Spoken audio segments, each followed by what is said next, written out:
Okay, welcome. So today I am going to be making a reflection just about at boarding school we have no model for a mature, either masculine or feminine. We have no real model for what it is to be a man or a woman. And I just want to talk a little bit about that and what can we do? What is the mature masculine, the mature feminine? So enjoy. Okay, so just making a reflection. This Saturday, I am meeting for another podcast with one of my friends who lives locally, and he's a men's coach now, and he runs retreats. And over the past 20, 30 years, he's worked mainly in sport, in football and rugby. And he's worked on the Lions tour. I worked for international rugby as well, and in the Premier League. And one of the things I wanted to speak to him about was this idea of what it is to be a man, really, the mature masculine. And this also applies to the mature feminine. And I was just reflecting that, partly wanting to speak to him because I see that at boarding school, or maybe a dysfunctional childhood, we don't see the benevolent adulthood, and especially boarding school. You know, if we think about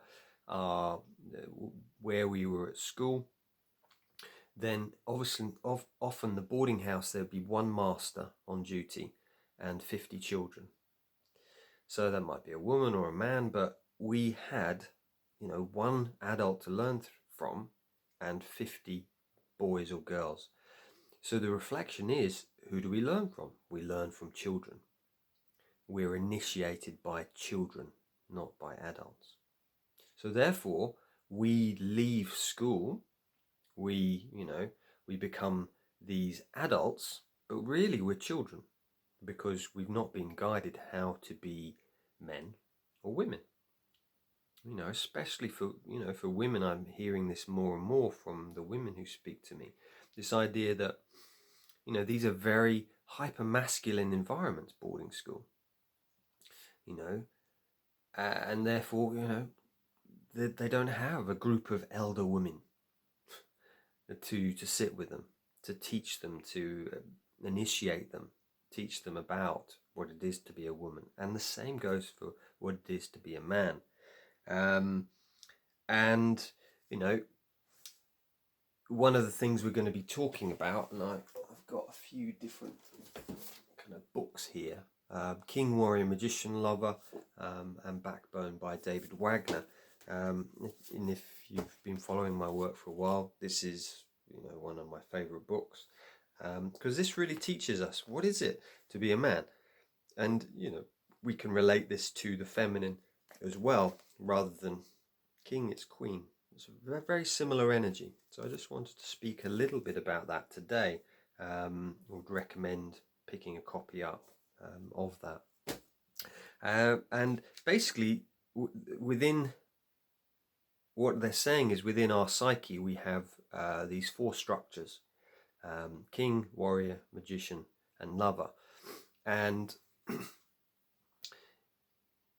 it's not as if, what they are talking about is this idea that if you look at myths, you look at legends, you look at modern day films or literature, those films which are most popular are those which have those four archetypes in. Think of Lord of the Rings, The Hobbit, you think of Star Wars, you think of Harry Potter. You have these four archetypes. That's why we're drawn to learning, looking.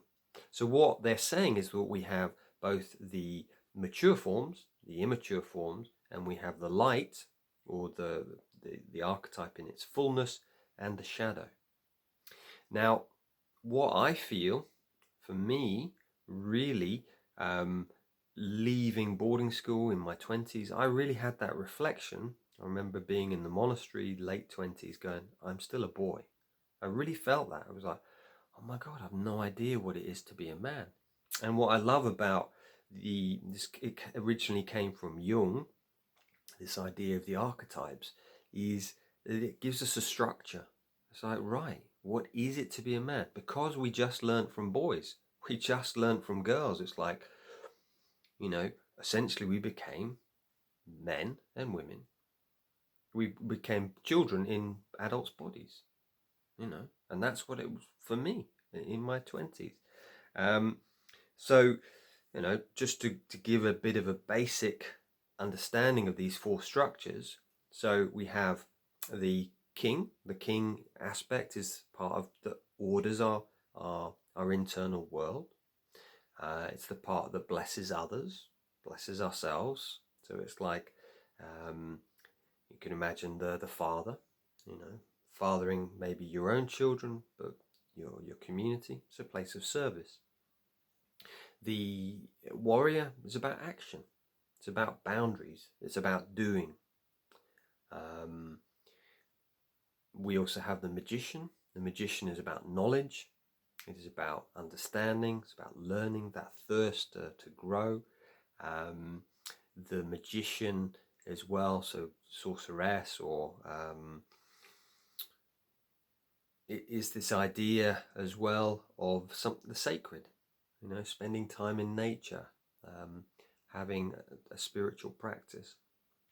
And the fourth aspect is the lover. And the lover is not just the sexual aspect, the eros, which is an important part, but it's also connection with others, it's creativity, it's spontaneity, it's joy, it's like, living life. Now, what I feel from my working with people over the last few years, is I feel that the lover is often, as for ex-boarders, this is the one we had to suppress the most. It wasn't okay to be happy or be up or be spontaneous. It was like, no spontaneity at school. You've got 7 o'clock, you've got to be up. 8 o'clock, cubicle inspection. It was very regimented. So that part of us gets suppressed. So part of our work as men and women post boarding school is that we have to bring that back. We have to nurture that side of ourselves, love ourselves again. So, I could go into a lot more depth. What I would recommend is on YouTube. There are lots of talks by Robert Moore, who's written this book. He's passed now, but he talks a lot in more depth about the different archetypes. And also my first podcast, the Evolving Man podcast, I speak to Rod Boothroyd, who wrote the book Warrior, Magician, Lover, King, which is an updated version. That's a great book. So I recommend watching that. So essentially the idea is this idea of service, of giving, being an adult, being a man, being a woman. That's very much the king energy. I see, a lot of ex-boarders who are in positions of power. And I was my wife made the reflection to me the other day. She said, those who haven't done their inner work post boarding school are not ex-boarders. They are boarders. They are still at boarding school. So it's not until we, looking at the model, they're still in stage one. They've got to move out of stage one, acknowledge their trauma, into stage two, start grieving, going, right, okay, yeah, it wasn't all bad, but there was abandonment, there was bereavement, there was captivity, the ABC that Joy Chevron talks about. And the final aspect for me I wanted to share just today is it's taking full responsibility for your life being an adult. And often I see many ex-boarders, we abdicate our responsibility. In this model, we can get stuck in stage two. It's all about me. It's like grieving, but we've got to move into stage three. We've got to then move into service. Like, what can I give? And I want to finish here by just reading Bessel van der Kolk, because often we feel that we went through such trauma and we get stuck in stage two. And while we need to go through stage two, we can't get stuck there. We have to move into stage three. And what I love here, he says, so this is Bessel van der Kolk, who wrote The Body Keeps the Score. Most great instigators of social change have intimate personal knowledge of trauma. Oprah Winfrey, Maya Angelou, Nelson Mandela. Read the life story of any visionary and you will find insights and passions that came from having dealt with devastation.